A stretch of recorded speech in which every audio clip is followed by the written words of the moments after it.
Hello everyone, welcome back to my channel Computer Tips and Programming. So in today's video we are going to see about the continue keyword. That keyword is very small and sometime only we are using, but we should know these things because whenever suddenly any task is coming in front of us and we get confused what to do that time. Okay, so let's start today's topic. Before going to start through syntax, I will try to just explain through the PPT.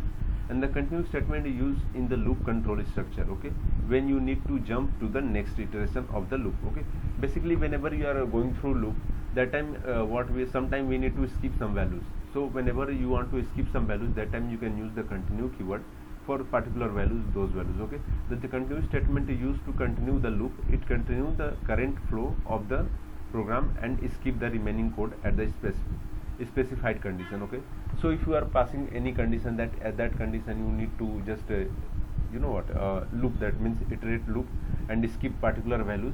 That time you are using the continue value, means it will skip the values and after that also your values will be get continued. Okay, it will print the value.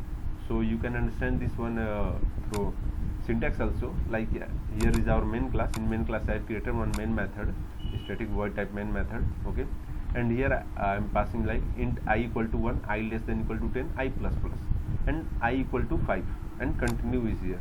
So if you will write continue here, what it will do, it will just remove the 5 from the from the loop. Okay, and it will print rest of the value. So you can see it here, from 1 to 10 we have got, but 5 is not here. After 4 we are getting 6 here. So this is the use of the continue. If I will make comment this one, you will find that you will get the 5 value also now. So you can see here 1, 2, 3, 4 and 5 is also here.